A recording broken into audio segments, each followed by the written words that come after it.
नमस्कार मित्रों, स्वागत है आप सभी का हमारे एजुकेशनल चैनल मीमांसा यथार्थ पे। मैं गरिमा एक बार फिर उपस्थित हूँ आप सभी के लिए लेके क्लास 8th की सिविक्स की एनसीईआरटी जिसका नाम है सामाजिक एवं राजनीतिक जीवन थर्ड। दोस्तों, अपनी इस एनसीईआरटी की श्रृंखला में हमने अब तक 6th-7th क्लास की एनसीईआरटी के सारे ही चैप्टर कर लिए हैं और हमने अपनी इस 8th क्लास की एनसीईआरटी के भी 9 अध्याय इससे पहले डिस्कस कर लिए हैं। और आज हम लोग बात करने वाले हैं अपने इस पुस्तक के अंतिम अध्याय की, जिसका नाम है कानून और सामाजिक न्याय। तो इससे पहले हम लोग अपनी जो 7th क्लास में हमने एनसीईआरटी पढ़ी थी उसके चैप्टर बाजार की कमीज को इसमें याद दिला रहा है चैप्टर कि क्या आपको कक्षा 7 का बाजार में एक कमीज अध्याय याद है। वहाँ हमने देखा था बाजारों की श्रृंखला किस तरह कपास उत्पादकों को सुपर बाजार में कमीज खरीदने वाले ग्राहक से जोड़ देती है कि वहाँ से जो कपास उसने बेचा, फिर उसके बाद वो बुनकर उसने व्यापारी ने बुनकर को दिया, बुनकर ने कपड़ा बुन के व्यापारी को दिया, व्यापारी ने कारखाने में दिया, कारखाने में मजदूरों ने कपड़ा बनाया, फिर कपड़ा बन के उसने अपने विदेशी ग्राहकों को बेचा, तो वहाँ फिर वो दुकान पे वो कपड़ा बिकने के लिए गया कमीज। तो ये पूरी कहानी थी। तो किस प्रकार से हर स्तर पे जो क्रय विक्रय यानी कि बेचना और खरीदने की क्रिया चल रही है। कपास पैदा करने वाला छोटा किसान, इरोड के बुनकर या कपड़ा निर्यात कारखाने के मजदूर, कमीज के उत्पादन में प्रत्यक्ष या अप्रत्यक्ष रूप से बहुत सारे लोग बाजार में शोषण का शिकार होते हैं। जिसमें से हमने देखा किस प्रकार वो जो कपास उगाने वाली छोटी किसान थी स्वप्ना, उसको कम मूल्य मिला, बुनकरों को कम मूल्य मिला, कारखाने में काम करने वाले मजदूरों को कम मूल्य मिला, तो वो ये लोग शोषण का शिकार बने। बाजार की बात करें तो यहाँ पे बाजार में हर जगह पे शोषण की संभावना बनी रहती है, चाहे फिर वो मजदूर हो, उपभोक्ता हो या फिर उत्पादक, क्योंकि बाजार व्यवस्था ही ऐसी है। लोगों को इस तरह के शोषण से बचाने के लिए सरकार कुछ कानून बनाती है। इन कानूनों के जरिए इस बात की कोशिश की जाती है कि बाजार में अनुचित तौर तरीकों पर अंकुश लगाया जा सके, यानी कि मजदूरों को उनके काम का उचित वेतन मिले। इसलिए सरकार ने न्यूनतम वेतन का एक कानून बनाया। यहाँ पे देखिए अहमदाबाद के एक कपड़ा मिल में काम करते मजदूर, ये अहमदाबाद के कपड़ा मिल है जहाँ पे लोग काम कर रहे हैं। बिजली से चलने वाले करघों के साथ बढ़ती प्रतिस्पर्धा के कारण 1980 और 90 के दशकों में ज़्यादातर कपड़ा मिलें बंद हो गई। पावर लूम बिजली से चलने वाले करघों को कहते हैं। यह 4-6 करघों की छोटी इकाई है। इन करघों के मालिक खुद उन पर काम करते हैं और परिवार के लोगों के साथ बाहर के श्रमिकों को भी काम पे लगाते हैं। यह जानी हुई बात है कि बिजली से चलने वाले करघों में कार्यस्थितियाँ बहुत खराब होती हैं, तो इसमें बहुत सारे वर्कर्स को अपने काम से भी हाथ धोना पड़ा, क्योंकि यहाँ पे बिजली से चल रहा है तो कम मजदूरों की ज़रूरत पड़ेगी और काम में खतरे भी बढ़ जाते हैं। यहाँ पे तालिका 1 में विभिन्न पक्षों की सुरक्षा से संबंधित कुछ महत्वपूर्ण कानून दिए गए हैं। उनमें दिए गए कॉलम 2 और 3 में बताया गया है कि ये कानून क्यों और किसके लिए ज़रूरी हैं। इस तरीके से इस पर चर्चा करनी है कि इसे कानून दिए हुए हैं। कानून है कि न्यूनतम मेहनताना कानून, इसमें यह निश्चित किया गया है कि किसी भी का भी मेहनताना एक निश्चित निर्धारित न्यूनतम राशि से कम नहीं होना चाहिए।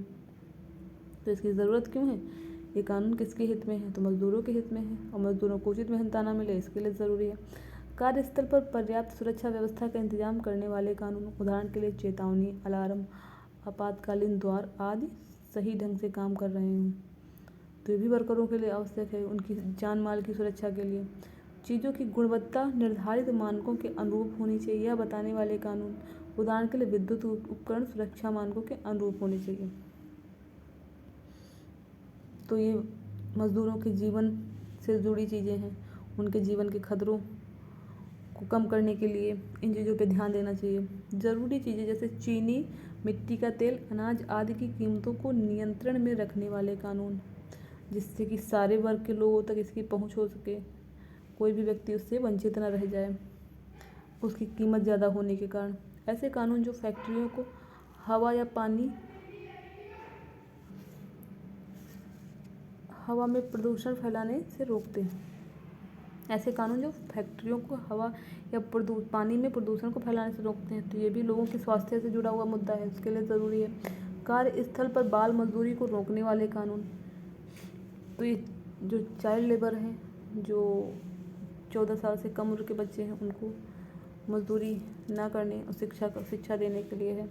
मजदूर यूनियन संगठन बनाने संबंधित कानून, जिससे कि यूनियन जो बने मजदूरों की वो संगठित होकर अपने जो बेहतर कार्य स्थितियों की और उचित वेतन की मांग के लिए आवाज़ उठा सके, इसके लिए ज़रूरी है। प्रकार से आपने देखा इतने सारे कानून बने हुए हैं, तो कानून बना देना ही सब कुछ समस्या का हल नहीं होता है।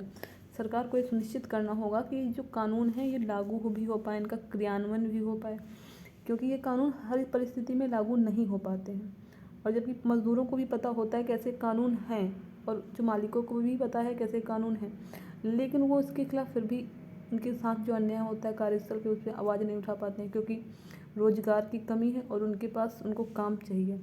तो वो धमकी दे के कि अगर तुम ऐसा इतने में ही काम करना होगा, अपनी शर्तें रख देते हैं, कम वेतन पे काम कराते हैं, तो लोग मजबूर होकर काम करते हैं।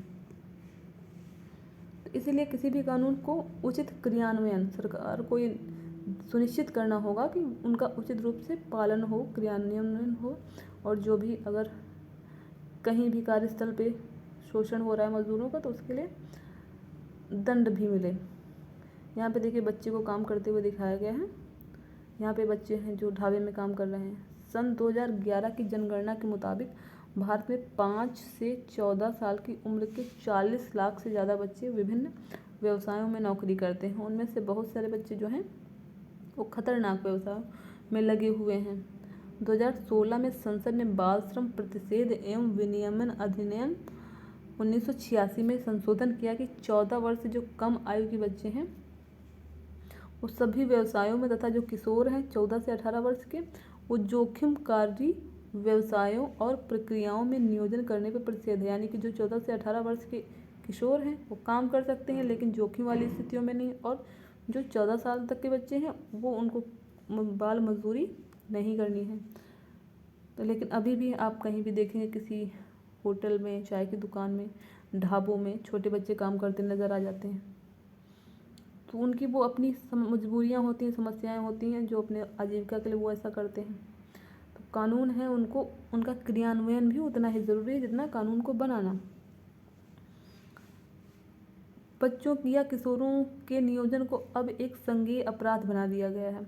2017 में एक ऑनलाइन पोर्टल पेंसिल, जिसका फुल फॉर्म है platform for effective enforcement for no child labour, यानी कि पेंसिल, प्रारंभ हुआ। यह पोर्टल शिकायतें दर्ज कराने, चाइल्ड ट्रैकिंग तथा राष्ट्रीय बाल श्रम परियोजना यानी कि NCLP के कार्यान्वयन एवं मॉनिटरिंग के लिए है।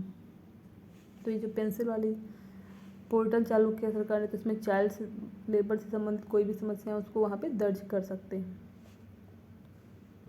अब हम लोग यहाँ पे बात करेंगे भोपाल गैस त्रासदी की। ये घटना है 2 दिसंबर 1984 की।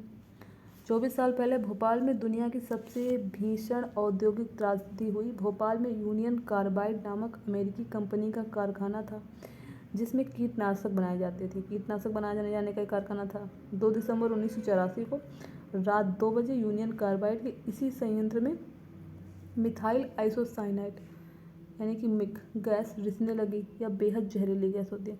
मिथाइल आइसोसाइनाइड के रिसाव से ही वहाँ पे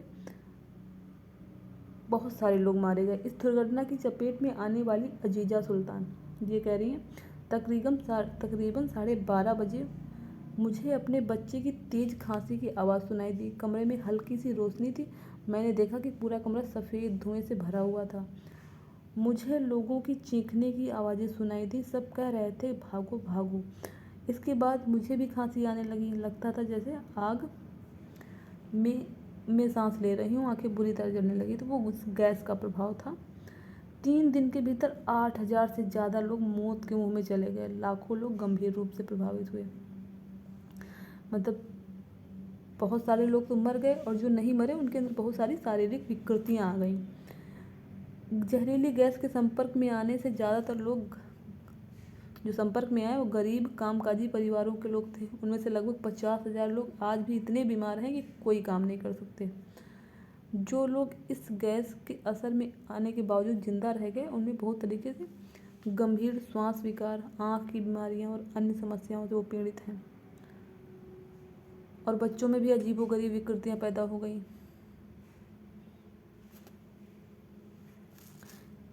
यह तबाही कोई दुर्घटना नहीं थी। मिथाइल कार्बाइड ने पैसा बचाने के लिए सुरक्षा उपायों को जानबूझकर नज़रअंदाज किया था। मतलब ये दुर्घटना नहीं हुई थी, ये जो सुरक्षा उपायों की समुचित व्यवस्था न होने से और ये जानबूझ के लापरवाही का नतीजा था। 2 दिसंबर की त्रासदी में बहुत पहले ही कारखाने में गैस का रिसाव हो चुका था। मतलब ये 2 दिसंबर को वो भारी मात्रा में, उससे पहले भी गैस का रिसाव कई बार हुआ। इन घटनाओं में एक मजदूर की मौत हुई थी जबकि बहुत सारे घायल भी हुए थे। मतलब पहले भी घटना हुई थी, उसमें एक व्यक्ति मर भी गया था और बहुत सारे घायल भी हो गए थे, लेकिन फिर भी ध्यान नहीं दिया गया। सबूतों से पूरी तरह साफ था कि इस महाविनाश के लिए यूनियन कार्बाइड ही दोषी है, लेकिन कंपनी ने अपनी गलती मानने से इनकार कर दिया। इसके बाद शुरू हुई कानूनी लड़ाई में पीड़ितों की ओर से सरकार ने यूनियन कार्बाइड के खिलाफ दीवानी मुकदमा दायर किया। 1985 में सरकार ने $3 अरब का मुआवजा मांगा था, लेकिन 1989 में जो केवल $47 करोड़ के मुआवजे पर अपनी सहमति दे दी। और इस त्रासदी से जीवित बच निकलने वाले लोगों ने इस फैसले के खिलाफ सर्वोच्च न्यायालय में अपील की, मगर सर्वोच्च न्यायालय ने भी इस फैसले से कोई बदलाव नहीं किया। यानी कि जो मुआवजा पहले $3 अरब का मांगा जा रहा था, वो 47 करोड़ में ही पूरा हो गया।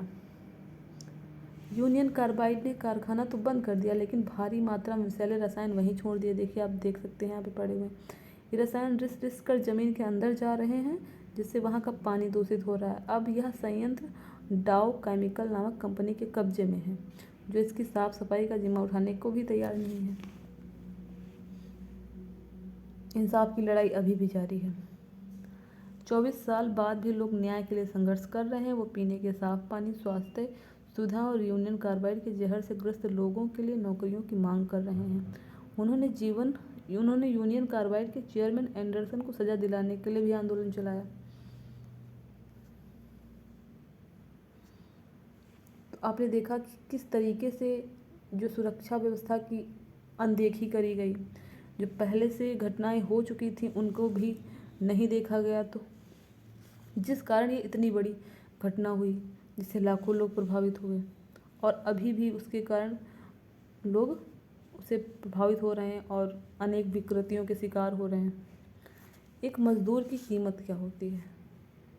तो यहाँ पे हमने देखा किस प्रकार से सुरक्षा व्यवस्था जो उसकी लापरवाही की गई, वहाँ पे उनके कारणों को नज़रअंदाज किया गया, जिसके कारण ये घटना हुई। तो एक मज़दूर की कीमत क्या होती है?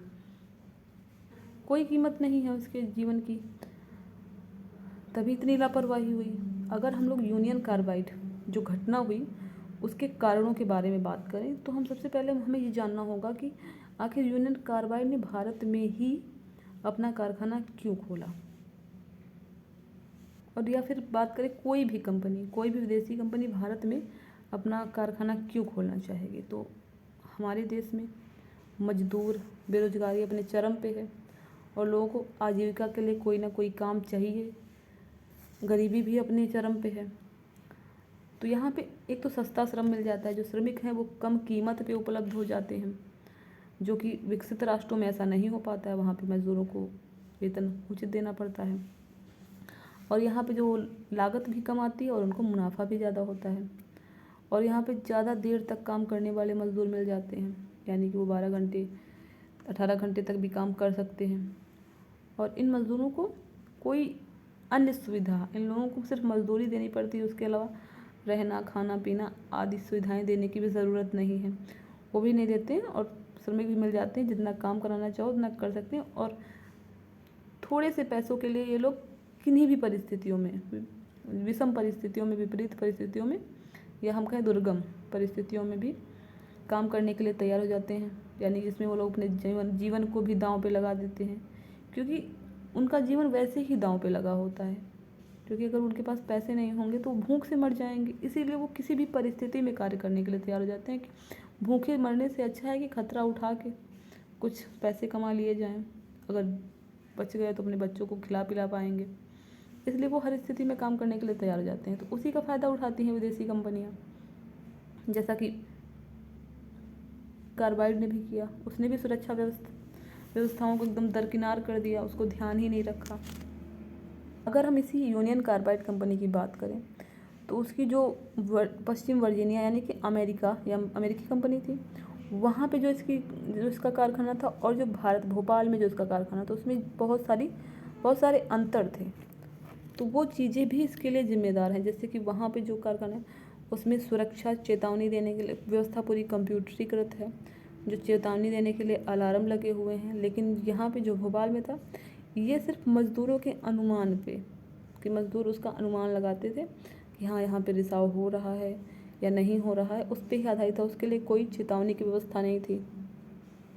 और पश्चिम वर्जीनिया में जब कोई घटना हो तो मज़दूरों को दूसरी जगह पे विस्थापित करने के लिए पर्याप्त संसाधन उपलब्ध थे, लेकिन भोपाल में ऐसा कुछ भी नहीं था। तो हम ऐसे देखते हैं कि जो अलग अलग देश हैं उनमें उनके सुरक्षा मानकों में कितना बड़ा अंतर है, और इतनी बड़ी दुर्घटना होने के बाद भी उसका मामूली मुआवजा मिलना, ये दिखाता है कि जो भारतीय मजदूर है उसकी कीमत कितनी कम है। और भोपाल गैस त्रासदी के जब इतने वर्ष हो चुके हैं, उसके बावजूद भी अभी भी हमको बहुत सारे जो मालिक हैं उनको, जो कंपनी के कार्यस्थलों पे आपने देखा भी होगा, सुना भी होगा कि वो लोग मज़दूरों के साथ कितनी बुरी तरीके से बदसलूकी से पेश आते हैं, कितना बर्बर रवैया होता है उनका। और इसमें जो खदानें हैं, कारखाने हैं, उसमें लोग दुर्घटना का शिकार होते रहते हैं, ऐसी घटनाएं आती रहती हैं।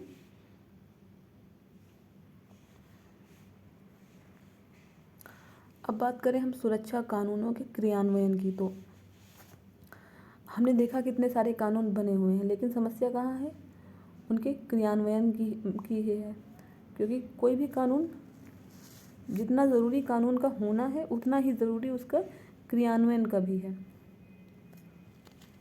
और अगर हम बात करें यूनियन कार्बाइड के संयंत्र की, तो वहाँ पे इतने सारे सुरक्षा मानक बने हुए हैं, सुरक्षा कानून बने हुए हैं। तो इतने सारे कानूनों के होने के बावजूद भी वहाँ पे ऐसी घटना होती है, वो भी लापरवाही के चलते। तो क्वेश्चन ये उठता है कि आखिर सरकार क्या कर रही थी, क्या उसको ये सारी चीज़ें दिख नहीं रही थी? तो यहाँ पे हम कह सकते हैं जो भारत के सुरक्षा कानून हैं वो बहुत ढीले हैं, यानी कि व्यवस्था कमज़ोर है। और वो जो ढीले कानून हैं यानी कि कमज़ोर कानून है, उनका क्रियान्वयन उससे भी ढीला है, उसका सही से क्रियान्वयन भी नहीं हो रहा है। और जो सरकारी अफसर थे, ऐसे कारखानों को वो खतरनाक कारखानों की श्रेणी में नहीं रख रहे थे, रखने को तैयार नहीं थे। और उन्होंने सबसे पहली बात की, उन्होंने घनी आबादी के बीच में ऐसे कारखानों को खुलने दिया। तो ये भी एक क्वेश्चन मार्क है कि आखिर क्यों खुलने दिया, क्यों उसको परमिशन ही मिली। और जो सरकारी निरीक्षक थे, जो समय समय पे कंपनी का निरीक्षण करने जा रहे थे, उन्होंने उसकी जो दोषपूर्ण प्रक्रियाएं थी, वहाँ पे जो व्यवस्था थी, उसको वो लोग मंजूरी दे रहे थे। और बार बार जबकि वहाँ पे रिसाव वाली घटनाएं आ चुकी थी, पहले भी मौत हो चुकी थी, लोग घायल भी हो चुके थे, ये सारी चीज़ें क्या उनकी नज़र में नहीं आई होंगी, निरीक्षकों के आई होंगी, लेकिन फिर भी उन्होंने उस पर ध्यान नहीं दिया और उसको काम को चलने दिया। अगर पहले ही ये लोग सजग हो जाते, ध्यान दे लेते, तो ऐसी इतनी बड़ी दुर्घटना नहीं होती। तो ये हमारी जो कानून, सुरक्षा कानून के ढीले कमज़ोर क्रियान्वयन को दिखाती हैं स्थितियाँ। इसीलिए जब तक कानूनों का उचित क्रियान्वयन नहीं होगा, तब तक कुछ भी परिवर्तन संभव नहीं है। हाल ही में एक ट्रैवल एजेंसी को आदेश दिया गया कि वह अपने कुछ ग्राहकों को 8 लाख रुपए का मुआवजा दे। इन सैलानियों को मुआवजा इसलिए दिया जा रहा था क्योंकि कंपनी की लापरवाही के कारण वे डिज्नीलैंड देखने और पेरिस की खरीदारी करने से वंचित रह गए थे।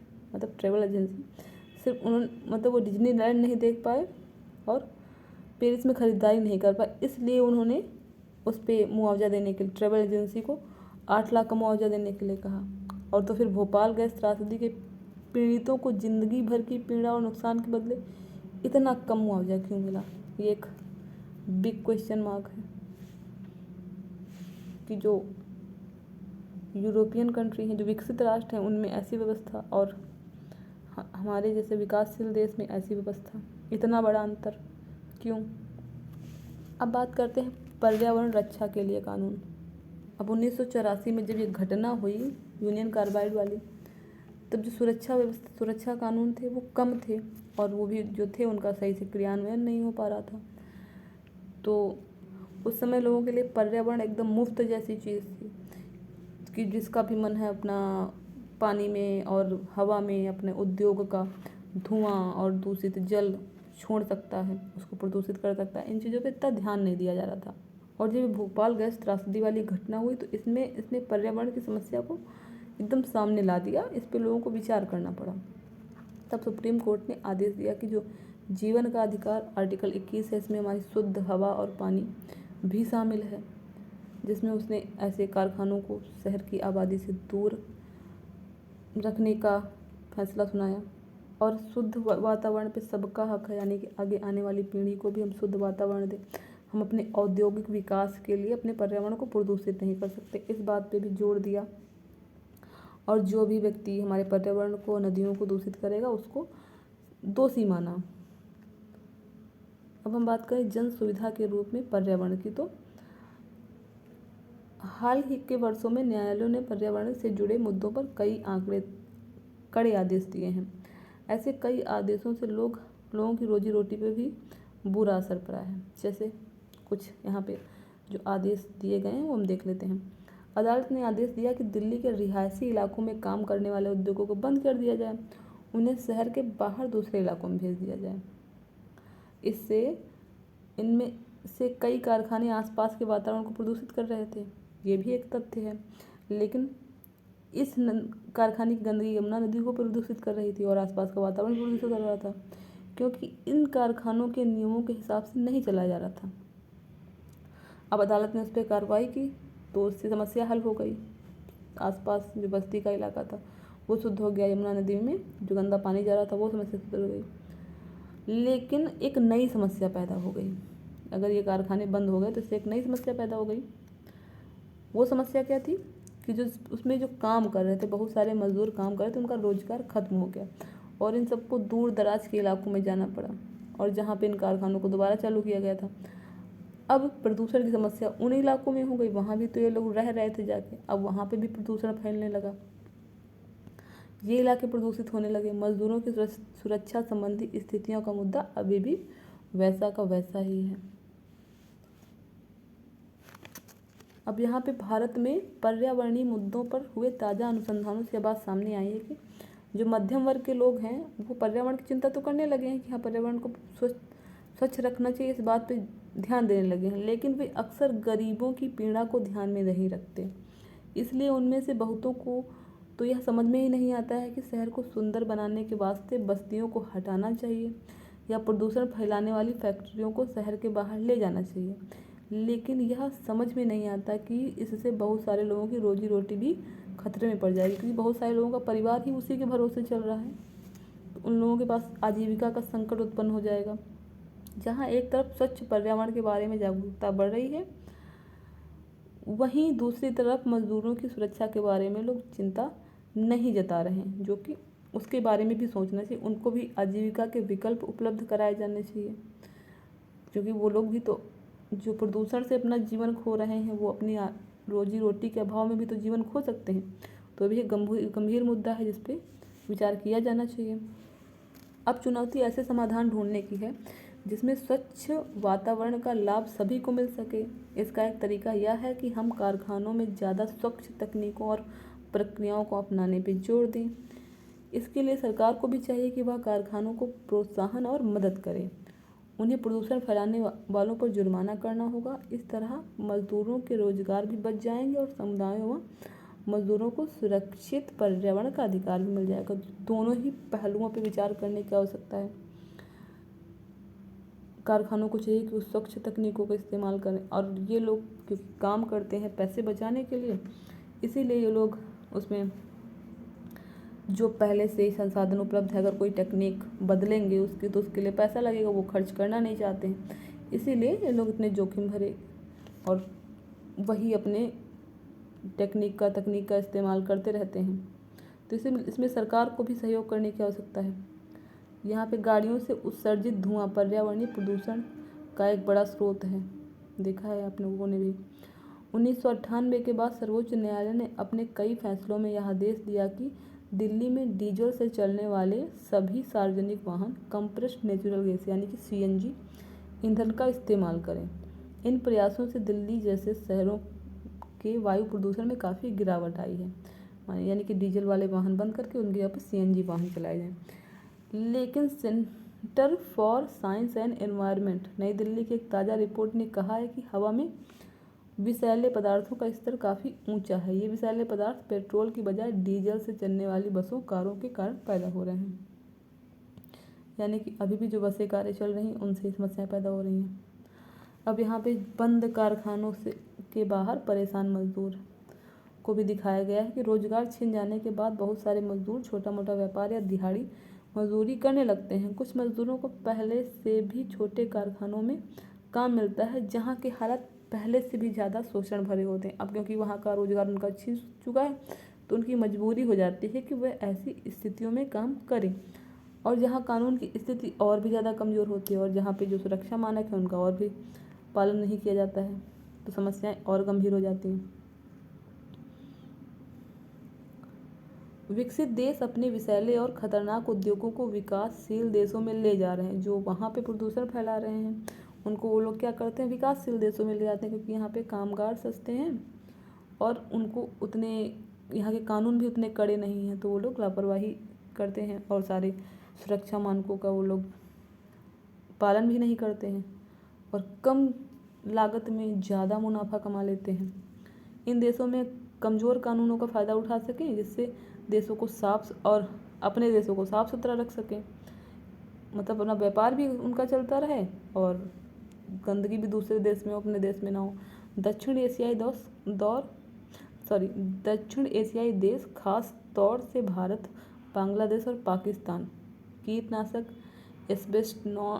एस्बेस्टॉस बनाने वाले या जस्ते व शीशे को संशोधित करने वाले कारखानों को बड़े पैमाने पर अपने यहाँ बुला रहे हैं। तो इस प्रकार हमने देखा जो विदेशी लोग अपने यहाँ कंपनी स्थापित करने के लिए आते हैं, कारखाने लगाते हैं, वो भी जो कितने जोखिम भरे खतरनाक वाले होते हैं वही उन्हीं चीज़ों के कारखाने लोग यहाँ लगाते हैं। क्योंकि यहाँ पे श्रम सस्ता है तो इन लोगों का भी फ़ायदा होता है और यहाँ के लोगों को भी रोज़गार मिल जाता है, इसीलिए लोग ये देश जो विकासशील देश है इनको आने की अनुमति भी दे देते हैं। अगर हम निष्कर्ष के रूप में बात करें तो हमने अभी तक देखा कि जितनी भी निजी कंपनियां काम कर रही हैं वो मुनाफा कमाने के लिए ही काम करती हैं।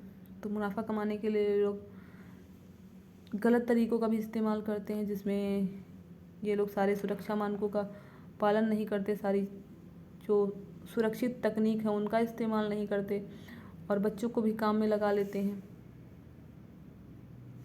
और प्रदूषण फैलाने वाले कारकों पे भी ध्यान नहीं देते, पर्यावरण को स्वच्छ रखने पे भी ध्यान नहीं देते, क्योंकि उनको तो अपना बस फ़ायदा दिख रहा होता है, अपने फ़ायदे के लिए काम करते हैं। तो इसके लिए ज़रूरी है कि कानून बनाया जाए और कानूनों का उचित क्रियान्वयन हो और इसके साथ ही मज़दूरों को भी उनके काम का उचित मेहनताना मिले, उचित वेतन मिले और उनको काम की बेहतर परिस्थितियाँ मिले, मतलब सुरक्षित स्थितियों में वो काम करें, ये भी सुनिश्चित करना कानून के द्वारा सुनिश्चित किया जाना चाहिए। इस प्रकार से दोनों ही पक्षों पे विचार करते हुए, यानी कि पर्यावरण और मानव का रोजगार, इन सारी चीज़ों को, क्योंकि जीवन के लिए पर्यावरण भी ज़रूरी है और रोजगार भी ज़रूरी है, तो ये व्यक्ति के जीवन के मौलिक अधिकार को सुरक्षित रखने के लिए दोनों ही स्थितियों पे ध्यान देना ज़रूरी है कि हम एक स्वस्थ समाज की स्थापना कर सकते हैं और सभी के लिए सामाजिक न्याय की जो भावना है उसको सुनिश्चित कर सकते हैं, उसको लागू कर सकते हैं। तो ये था हमारा इस पुस्तक का अंतिम अध्याय, चैप्टर 10, कानून और सामाजिक न्याय। आपको हमारा ये वीडियो कैसा लगा कमेंट करके ज़रूर बताइएगा। अगर आपको ये वीडियो पसंद आया है तो हमारे वीडियोस को लाइक करिए और अपने मित्रों के साथ शेयर करिए और हमारे ऐसे ही ज्ञानवर्धक वीडियो देखते रहने के लिए, हमारे साथ जुड़े रहने के लिए हमारे चैनल को सब्सक्राइब करिए। मिलते हैं अपने अगले वीडियो में, तब तक के लिए नमस्कार।